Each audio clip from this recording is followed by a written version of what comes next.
Be insightful. Pergo Biologics.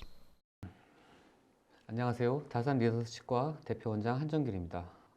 이번에 보여드릴 케이스는 임플란트 제거를 하고 고리식을 했는데 실패했던 케이스를 어떻게 극복했는지 보여드리도록 하겠습니다. 35번 주위에 임플란트 주위염으로 퍼스가 나오고 있었습니다. 나사선 절반 이상이 이미 고리 흡수가 되었죠. 지금 여기서 퍼스가 나오고 있고요.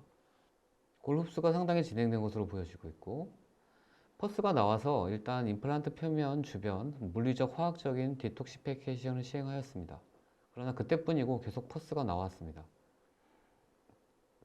결국 임플란트를 제거하고 GBR을 먼저 하기로 하였습니다. 임플란트를 제거한 후에 GBR을 시행하였는데요. 이종골, 자가골 및 흡수성 막을 적용하였습니다.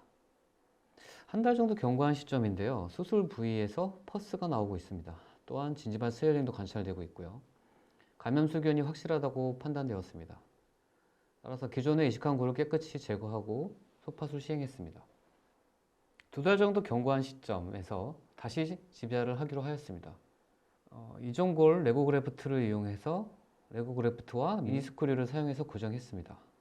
멘탈 러브가 바로 하방에 위치했기 때문에 이 릴리징 인시전을 주는데 한계가 있었습니다. 따라서 광범위한 골 이식을 하기에 부담이 있어서 이 정도로 마무리하였습니다. 술 후 촬영한 치근단 사진입니다. 어느 정도 흡수되는 것을 감안해도 향후 임플란트를 식립할 때 이식한 골이 남아있기를 기대해 봅니다. 파노라마 사진상에서도 이 미니스크류 하방으로 바로 하치조 신경관의 멘탈 러브가 관찰되는 것이 보이죠. 리GBR 한 후 2주 정도 경과한 시점에 스티치아웃 시에 촬영한 모습입니다. 미니스크류 헤드가 노출되었지만 특이한 감염 소견은 보이지 않았습니다. 45일 정도 경과한 시점입니다. 미니스크류 헤드가 더 노출이 되었고 어느 정도 이식한 골이 흡수가 되었죠. 자, 100일 정도 경과한 이후의 모습입니다. 어느 정도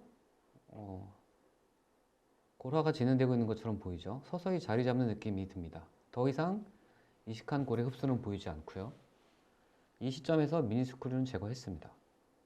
다시 GBR을 한 후에 6개월 정도 경과한 시점에서 이제 이런 임플란트를 식립하기로 하였습니다.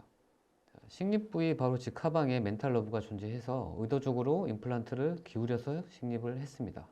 여기 보시면 살짝 메지알로 기울어져 있는 게 보이죠. 그리고 추가적으로 이종골을 넣어주고 간단하게 마무리를 했습니다. 직경사 길이 7mm 정도의 임플란트를 심었고요. 초기 고정은 한 20N으로 그리고 ISQ 밸류는 72 정도 측정되었습니다. 힐링 어비트먼트 주변으로 이전에 임플란트를 심을 때 이식했던 골 입자가 관찰됩니다. 수술 직후 촬영한 파노라마 사진이고요. 2주 경과한 시점에서 스티치아웃 시에 촬영한 치근단 사진입니다. 40일 정도 경과한 시점 안정화된 것으로 판단됩니다. 그러나 임플란트를 식립할 때 이식한 이종골은 거의 흡수된 것으로 보여집니다. 여기에 있던 이식했던 골들은 다 보이지가 않죠. 보철 완성하고 나서 임플란트 식립했을 때 이식한 이종골은 하나도 보이지 않았습니다. 파노라마 사진에서 보면 하치조 신경과의 거리가 어느 정도 있어 보이죠. 임플란트를 약간 더 깊게 식립하는 것도 가능해 보였지 않나 하는 생각이 듭니다. 조금 아쉬운 부분이죠. 이 멘탈 러브를 피하겠다는 생각만 너무 해서 이렇게 조금 얕게 식립된 아쉬운 점이 좀 있었습니다. 40일 정도 경과한 시점입니다. 나쁘지 않아 보입니다. 별다른 문제 없고 안정적인 소견 보이고 있습니다.